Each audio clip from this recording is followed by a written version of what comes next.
Olá, seja muito bem-vindo, seja muito bem-vinda. Eu sou a Gabriela Varela e esse é o Videocast em Detalhes. E aqui sempre com um convidado ou uma convidada, a gente analisa uma temática ou uma notícia importante do momento. Hoje eu converso com a professora Cristina Meneghello, que é historiadora, docente da Universidade Estadual de Campinas e também coordenadora da Olimpíada Nacional em História do Brasil. A gente vai falar sobre essa nova lista de obras literárias obrigatórias do vestibular da USP, a FUVEST. Professora, muito obrigada por aceitar nosso convite. Seja muito bem-vinda aqui ao ICL, ao Em Detalhes. Muito obrigada. É uma alegria poder falar com vocês aqui no ICL e espero poder ajudar com esse debate. Vamos nessa, então. É um prazer, professora. E antes de mais nada, eu queria pedir para a senhora ajudar a gente a entender os critérios utilizados para alterar essas obras literárias da FUVEST e por que elas geraram essa polêmica toda, né? Alguns acadêmicos, críticos literários dizem que essa proposta, essa mudança, eles chamam de caráter militante, também de exclusão de escritores brasileiros, de grandes escritores brasileiros. A presidente do Conselho Curador da FUVEST, que também é vice-reitora da USP, que é a Maria Arminda do Nascimento Arruda, ela deu uma das entrevistas a respeito disso, falando que essa mudança vem para valorizar o papel das mulheres na literatura. Não só como personagens desses livros de ficção e tudo mais, mas também como autoras, porque por muitos anos, por muito tempo, ainda continuam sendo alvo de décadas de invisibilidade, né? Por serem mulheres, justamente. Então, queria ouvir a senhora a respeito disso, por favor. Antes de mais nada, quero deixar claro que não falo pela USP, nem falo pela FUVEST. Sendo uma docente da Unicamp, eu observo essa discussão sobre a lista de leituras a partir do lugar de quem estuda o ensino, no ensino médio, a partir do lugar de quem estuda os exames de admissão, né? E os impactos que os exames de admissão, como, por exemplo, o vestibular da FUVEST, tem sobre a educação básica. Tá? Então, não estou aqui nem advogando e nem contra, né, essa discussão. Essa escolha, né, pelas autoras mulheres que a lista faz, e existe essa resposta que está circulando aí no jornal, explicando que ela é uma decisão consciente, né, por parte do FUVEST, ela é uma maneira de você, de uma forma radical, estabelecer que existem outros cânones possíveis na literatura, outros autores, no caso, autoras, a serem lidos e a serem conhecidos, né? O vestibular, a maneira como ele é hoje, seja na USP, seja na Unicamp, ele é muito diferente do vestibular que nós conhecemos há 1, 2, 3 décadas. O vestibular ele vem se renovando. E a escolha por essas autoras, eu acho que é proposital, né, para justamente dar esse impacto, mostrar que existem outras literaturas, outros lugares, né, a partir dos quais as pessoas produziram no passado e continuam a produzir literatura. A reação que a gente teve, aqui também eu não me coloco como uma especialista em ensinos, em literatura, porque eu não disputo o lugar de excelência que os intelectuais que assinaram essa carta protesto têm justamente na sua área de especialidade, que é a literatura, o ensino da literatura. Mas o que me parece assim, que é uma reação exagerada, alarmista, em relação a essa alteração da FUVEST. Por que exagerada? Exagerada porque não é a lista de leituras de 3 vestibulares, né? Essa é a lista que vale por 3 vestibulares. Não é essa lista que determina o que é ensinado na escola, no ensino médio. O que as universidades pedem tem uma influência principalmente no 3º ano do ensino médio e nos cursinhos preparatórios. Tampouco a lista cobre tudo o que aparece no vestibular. Vou dar um exemplo desse vestibular aqui, desse ano. Se a gente for... inclusive um colega que é da USP, o Júlio Pimentel, fez esse cálculo. Nesse ano de 2024, a FUVEST fez 25 perguntas de língua portuguesa e literatura. 13 dessas perguntas eram sobre os livros que estão na lista. As outras 12 perguntas são de autores que não estão na lista. Cíntia Moscovici, Clarice Lispector, a Conceição Evaristo, a Paula Chiziane, o Anilton Krenak, etc, etc. A Unicamp, que tem uma lista separada, começou há algum tempo a entender outras linguagens como leitura obrigatória, entre aspas. Então, nós já tivemos o disco dos Racionais, agora a gente tem um LP do Cartola. Então, pensando que existem outras maneiras, né, de você entender a produção da poesia, a produção literária no país. Então, primeiro, não cai só o que tem na lista, né? Segundo, os cânones, o Machado de Assis, o Essa, quem sabe até alguns Salves Dias, vão continuar a ser lidos nas escolas porque não existe essa transmissão direta, né? Então, do que, na verdade, a gente está falando aqui? De um lugar que nós entendemos como legítimo ou ilegítimo de quem são os autores e autoras. E aí sim a gente tem um problema. Eu imagino, eu não conversei com as pessoas da FUVEST que fizeram isso, eu imagino que é aquela ideia de dar uma chacoalhada nos cânones, né? E eu fui ver as listas de leitura passadas da FUVEST. Se você pega a lista, por exemplo, de 99, só autores homens. Ah, tudo bem, então vamos mandar 10 anos no tempo. 2009, só autores homens. Tá bom, vamos andar mais um pouco. 2017, que era uma lista que valia para 2018 e 2019, só autores homens. E aí, nessa última leva de 17, 18 e 19, é algum momento em que sai, se eu não me engano, Capitães de Areia, e aí entra uma autora mulher. Então, eu acho que é um pouco uma estratégia de reparação, né, para algo que levou bastante tempo para ser consertado, para ser corrigido, não é? Uma estratégia talvez que pareça exagerada para alguns, mas que eu acho que cumpriu o que se buscou, né? Que foi causar essa conversa. As pessoas estão falando sobre o vestibular, estão falando sobre a educação básica. E aí eu quero entrar num ponto muito mais delicado, assim. O quanto a universidade conhece ou não conhece o que está acontecendo na educação básica, né? Eu adoraria ter visto uma lista assinada por centenas de doutos intelectuais quando o Michel Temer passou a reforma do ensino médio em 2017, reforma da qual nós vamos agora começar a colher os frutos, que são estudantes que não têm aula de história, nem no segundo, nem no terceiro ano do ensino médio, que não têm aula de sociologia, que não têm aula de filosofia. A depender do percurso, não tem aula de química e nem de física. Esse é um dano enorme ao ensino, enorme, muito maior do que qualquer pretensa lista de leituras, que tem um impacto também, eu acho que no consumo e na venda de livros, então a gente não pode fingir que não sabe que isso impacta também nas editoras, que isso impacta também na venda de livros, etc.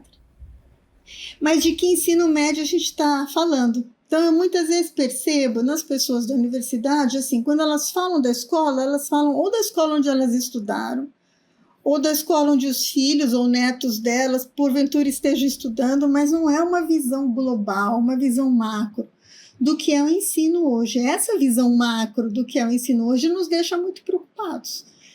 Nos deixa preocupados porque mesmo as listas obrigatórias com os grandes autores, e eu jamais direi que não são grandes autores, né, os que compunham as listas antes, elas se transformam em resumos ou em vídeos. E os jovens leem os resumos ou assistem os vídeos e aí tentam a sorte na hora de fazer os vestibulares. Então, talvez o que a gente devesse estar discutindo aqui é assim, e os vestibulares? Por quanto tempo essa vai ser a forma de acesso ao ensino superior público. E essa, sim, é uma conversa que vale a pena ter.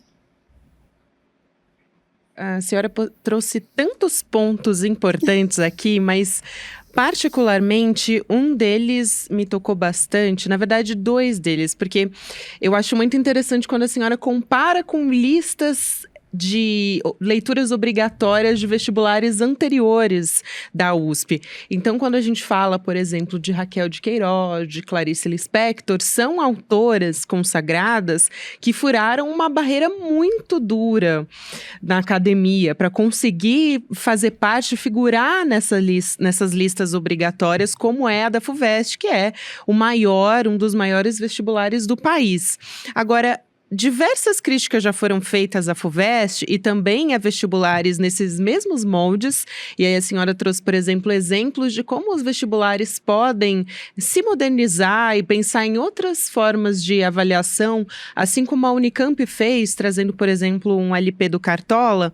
Mas, de maneira geral, por ser um mecanismo de avaliação que a gente pode pensar, por exemplo, que não contempla quem não estudou em escolas de ponta, ou seja, de que esses critérios seriam elitistas. E aí eu falo de um lugar de quem justamente estudou em escola pública e ficou 3 anos sem ter aula de física. Eu fiz parte desses alunos que tiveram uma defasagem muito grande de ensino e tive que enfrentar também, como até hoje acontece, esses vestibulares que tinham ali questões de matemática, física, química iguais para todos os alunos de todos os lugares do Brasil.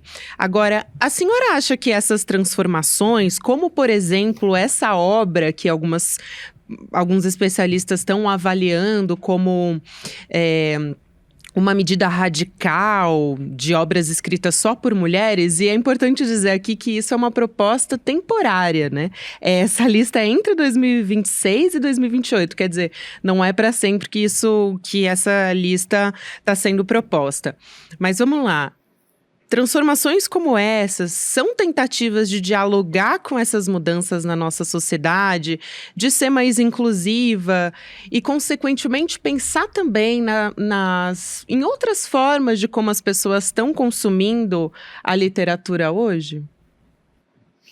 Eu acho que aqui você acertou assim, em cheio ao entender a questão por esse lado. Acho que se o objetivo dessa lista era fazer as pessoas pensarem um pouco sobre o que estão lendo e o que a escola está pedindo que seja lido, ela já teve sucesso, né? Nessa chacoalhada aqui que ela procurou dar. E aí a reação contrária só fortaleceu, né, que nós tenhamos essa possibilidade de estar falando sobre esse tema. E eu acho que a gente sabe que na escola existe uma escola pública que é uma escola pública que a gente pode chamar de excelência, né?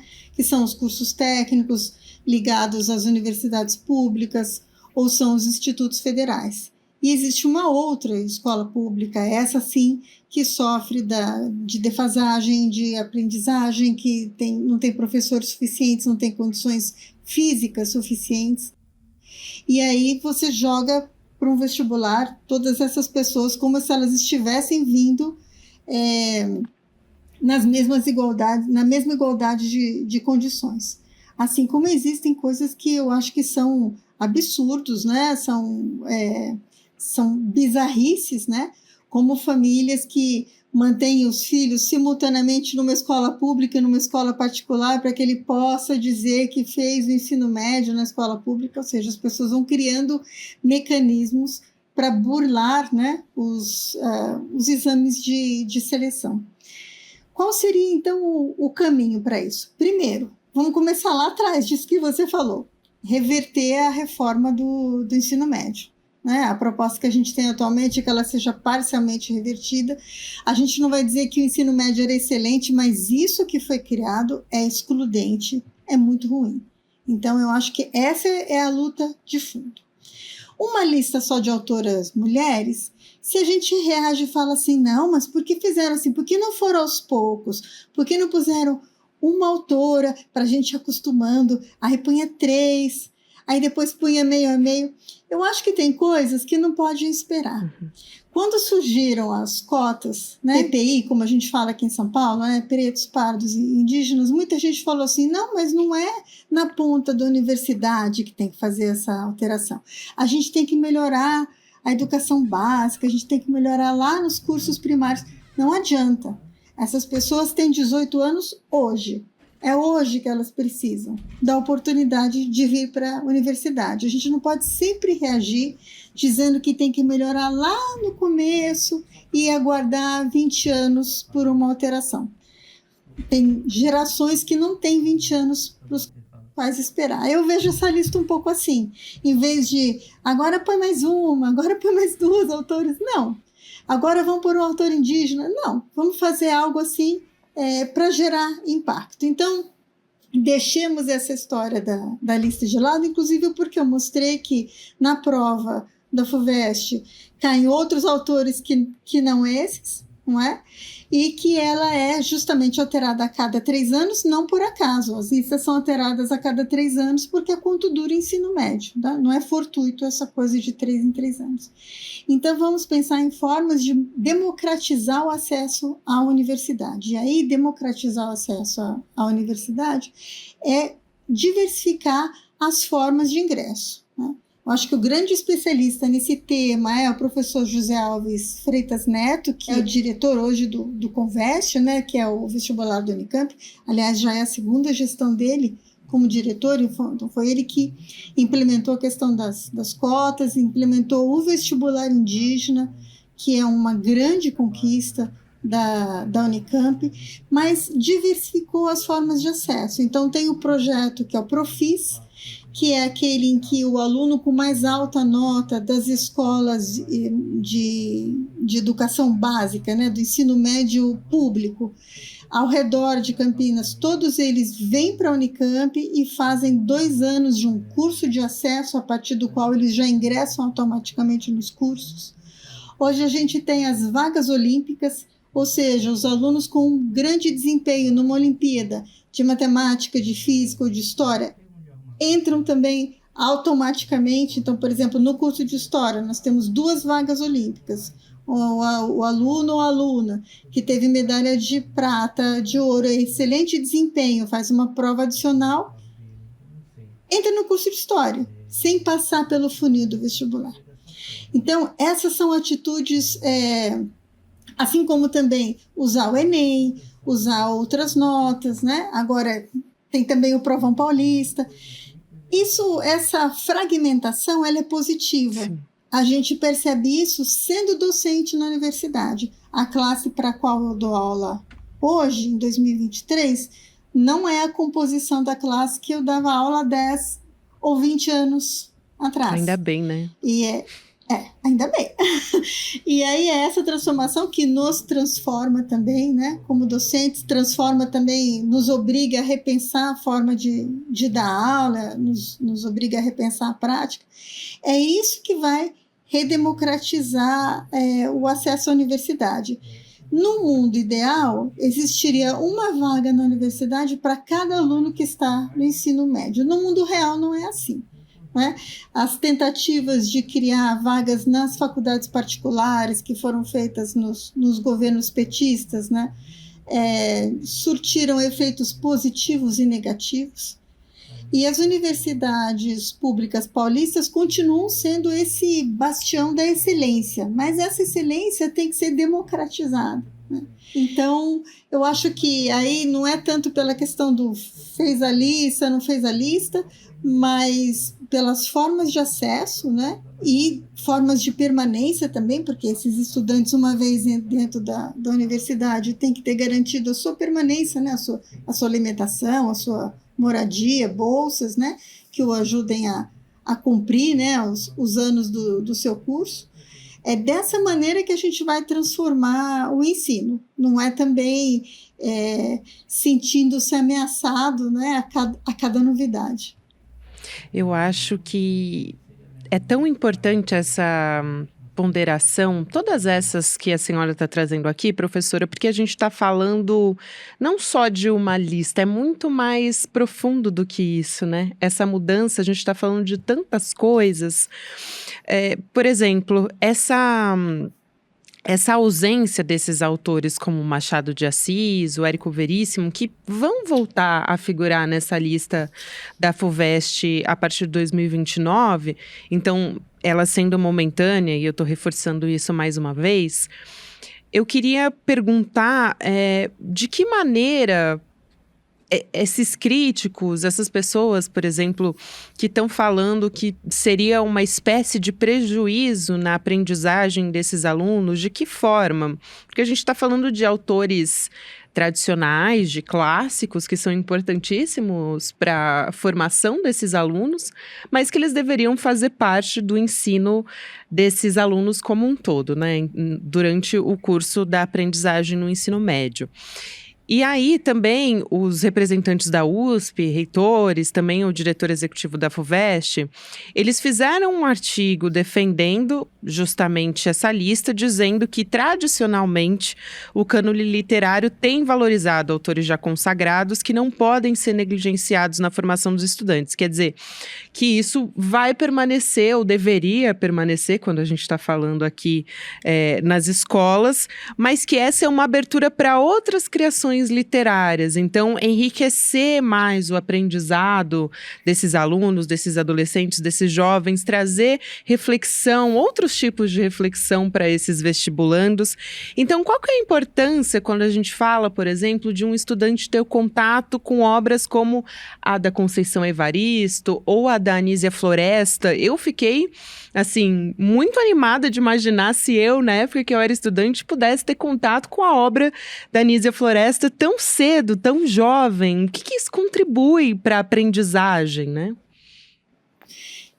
Eu imagino que essa reação alarmada e alarmista deve ter passado numa espécie de telefone sem fio. Eu imagino até que algumas pessoas corroboraram essa carta protesto um pouco porque receberam a notícia assim, a USP falou que Machado de Assis deixou de ser importante. Alguma coisa assim que chega muito, muito torto, né? E nunca se tratou disso, inclusive porque esses autores do cânone não vão deixar de ser tratados na escola. Eu acho que as pessoas confundem a lista que uma universidade faz de leitura, que é uma lista obrigatória, mas não exclusiva, com o que são as bases nacionais comuns curriculares, o que tem que ser estudado em cada disciplina, etc. Então, aí eu acho que não é uma questão de má fé, eu acho que é uma questão de desconhecimento profundo sobre a realidade da educação básica.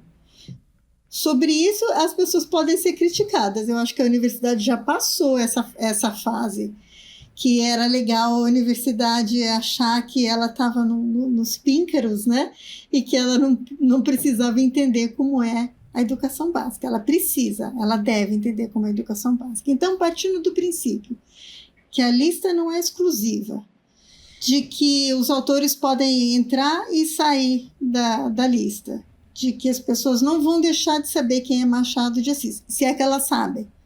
Porque eu volto a insistir que no ensino público médio, os alunos estão lendo resumos, estão assistindo série da TV que recontou a história clássica. Então, não é a leitura e a compreensão profunda, né, transformadora que a literatura nos traz, não está sendo ameaçada pela lista da FUVEST, não. A ameaça está em outros lugares. Mas aí vamos pensar nisso que você sugeriu aqui, nos ganhos, né? O que significa, para uma jovem estudante de 14, 15 anos, indo para o ensino médio, ler autoras, né? Não ler autores homens descrevendo as mulheres com olhos de cigana oblíqua dissimulado, mas mulheres escrevendo sobre a sua realidade, sobre a sua época, sobre a sua visão, né? Quantas portas se abrem para essas mulheres que são autoras, né? E quantas mulheres no século XIX não escreveram sob pseudônimo de homens, para poder ser publicadas, quer dizer, nem o nome de mulher elas poderiam carregar. Então, por que de novo negar o nome, né, e o lugar dessas mulheres e a importância da produção? Dá também a impressão de que se diz que mulheres estão fazendo uma literatura menor. Colocou na lista, tirou os grandes nomes para favorecer. Elas não precisam ser favorecidas por ninguém. Elas também são literatas. Nós não estamos fazendo uma concessão de dar a mulheres autoras um lugar que elas não mereçam. A gente só está discutindo quem faz as listas, quem decidiu quem iam ser os grandes nomes, quem decidiu quem ia entrar naqueles livros que a gente tinha, grandes obras da literatura brasileira, quem é que escrevia aquilo e não colocava, por exemplo, uma Anísia Floresta ou outras autoras, a Maria Firmina dos Reis, outras autoras. Por que elas não estavam listadas?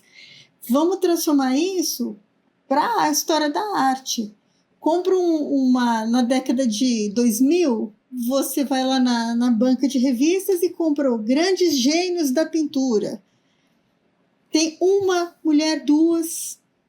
Né? Agora, por sorte, vai ter 2, 3 mulheres. Não existem pintoras? Sim, existem. Só que elas não estão na academia, não estão nas paredes dos museus, e aí elas entram numa espécie de invisibilidade, de inexistência. Esse cálculo já foi feito, a quantidade de mulheres que estão nos quadros, vestidas ou desnudas, versus a quantidade de artistas mulheres que foram musealizadas, ou seja, os seus quadros foram comprados por um museu e estão na parede, é gritante. Leva isso para a questão da arquitetura, né? Existe só arquiteto homem? Não. Então, por que quando a gente puxa pela memória, a gente só lembra nome de arquitetos homens? Então, eu acho que é uma briga muito maior do que imaginar que o autor que eu estudo e sobre o qual eu escrevi várias teses está ameaçado de esquecimento ou não. Não está. Eu acho que a luta é outra e a gente tem que entender a luta das universidades, esse esforço todo por se modernizar um pouco, né? Por ampliar as formas de acesso. Tem muito caminho a ser percorrido, a Unicamp tem caminho a ser percorrido, a USP tem, na minha opinião, um caminho ainda maior a ser percorrido para democratizar suas formas de acesso. Então, vamos ajudar a percorrer esse caminho. Professora, eu tenho uma última pergunta que eu queria trazer um trecho aqui de um artigo que foi publicado no site A Terra Redonda, que se propõe a ser um espaço de reflexão crítica. Então, vou abrir aspas, e esses professores, esses autores dizem o seguinte: o critério de seleção de um único perfil de autoria, falando justamente da lista, né, tampouco guarda coerência com a inclusão, dada a exclusão de escritores negros, a representação LGBTQIAPN+, e a dos povos indígenas. Em outro traço, a produção letrada do Brasil Colônia desapareceu do rol de obras num provável descarte do que se acredita antigo, entre aspas, né? E aí eu fecho aspas aqui, e vale ressaltar que dessas autoras, dessas 9 autoras dessa nova lista que foi proposta, 3 são mulheres negras. A senhora acha, professora, que a lista de fato desconsidera outros marcadores sociais, questões de interseccionalidade? É uma questão que também precisa ser aprofundada, como essa que a gente conversou agora, de incluir, por exemplo, escritores indígenas. A senhora, por exemplo, citou aqui Ailton Krenak, enfim, e outros autores consagrados da literatura indígenas e outros marcadores aqui, como eu disse. Sim, uma lista de leituras ideal teria que passar por todos esses pontos, né? E teria, sim, que trazer, talvez, não exatamente o autor LGBTQIAP+, mas alguém que traga essa reflexão, né, sobre essas questões, autores indígenas, sem dúvida, outras linguagens, como, por exemplo, a música, né, que a gente está fazendo na Unicamp, sem dúvida. Nesse documento em específico que você leu, eu acho que essa justificativa parece atrasada, porque ela só aparece a partir do momento em que foi feita uma lista só de mulheres. Sim. Em 2017, ninguém fez uma carta para dizer, que horror, vamos colocar negros, negras e LGBT indígenas na lista da FUVEST. Então, me parece uma mobilização a posteriori para dizer, foi radical, mas não foi o suficiente. Então, sim, pode ser uma crítica válida. Então, vamos esperar que daqui a 3 anos, ou tem mudanças pequenas que pode fazer também na lista de um ano para o outro, se eu não me engano. Mas daqui a 3 anos a gente tem, então, uma lista mais radical ainda que essa. Mas aí, então, não é para ameaçar o cânone, né? Tem que escolher. Ou você quer que os escritores do Brasil Colônia sejam lidos, ou você quer que sejam lidos os que a gente sempre teve, né? Essa de Queiroz, Carlos Drummond de Andrade, etc. As listas são públicas. Ou você quer fazer uma lista enorme que os alunos não vão conseguir ler, porque vai ser muita coisa. Então, é assim, ajustar o argumento para que ele seja um argumento de boa fé em busca de uma lista ideal. É isso, professora. Quero agradecer muito. Que conversa importante que a senhora trouxe aqui. A professora Cristina Meneghello, historiadora, docente da Universidade Estadual de Campinas, também coordenadora da Olimpíada Nacional em História do Brasil. Foi um prazer te conhecer, conversar com a senhora, te ouvir, as suas ponderações aqui. Acho que é muito interessante a gente pensar de uma outra forma, como uma medida que já estava atrasada, que a gente precisava fazer alguma coisa a respeito disso. É isso, né? Eu acho que a hora é agora, e a senhora trouxe isso muito bem, então quero te agradecer. Muito obrigada, professora. Eu que agradeço, espero ter contribuído para que a gente consiga ter uma universidade cada vez melhor, é isso. Sem dúvida, é o mais importante. Até a próxima. Obrigada, professora. Até, obrigada. O Videocast em Detalhes fica por aqui. Próximo episódio vai ao ar às 10h30 da manhã, por onde você acompanha toda a programação do ICL Notícias. Agora você fica com o Videocast Mercado e Investimentos. Na sequência, às 5 horas da tarde, tem Rolê ICL. E depois tem ICL Notícias, segunda edição, às 6 horas da noite. E eu lembro sempre a você que nos assiste em vídeo, que também tem a versão em podcast do Em Detalhes, que traz trechos exclusivos e também detalhes do podcast que você não encontra aqui nessa versão em vídeo do programa. Muito obrigada a você que me acompanhou até aqui. Até amanhã. Olha, o Padre Júlio Lancelotti tem uma mensagem importante e um convite para te fazer. Padre Júlio. Não, junto com o Leonardo Boff e o Chico Pinheiro, participe desses episódios, lute com esperança e pela esperança. Participe, vamos refletir juntos. Olá pessoal, tudo bem? Meu nome é Marco Lourenço, eu sou professor de História e divulgador científico e eu tenho um convite especial para você, que ama futebol, mas sobretudo entende que futebol não é só um jogo. Eu tenho um convite para você participar do meu curso aqui no Instituto Conhecimento Liberta, O Mundo Acontece Entre Copas. Essa é uma viagem no tempo em que a gente pode observar fenômenos políticos, sociais, culturais que impactaram a história contemporânea, observando as Copas do Mundo. Então, se você entende que futebol, história, política, cultura, economia estão todos entrelaçados, não deixe de assistir o curso O Mundo Acontece Entre Copas aqui no ICL, Instituto Conhecimento Liberta. E aí, galera, tem super novidade na área. Tá vendo aqui atrás? O site do ICL Notícias está on! É isso aí, o maior jornal da internet no Brasil agora tem a sua versão portal também, com a mesma luta e a mesma independência, levando até vocês todos os dias as melhores notícias. Acesse de onde você estiver, www.iclnoticias.com.br. A gente chegou para fazer jornalismo de verdade, sem rabo preso com ninguém. Nosso compromisso com a verdade e com a mudança. Eu quero dar para vocês da nossa comunidade uma missão, um pedido de ajuda. Pega esse link e envia para todos os seus contatos do Telegram, do WhatsApp. A gente precisa fazer essa novidade chegar para todo mundo. Onde tiver notícia, o portal ICL Notícias vai estar lá, com independência e seriedade. Clica lá e mande para os seus amigos. Vambora! A revolução está só começando.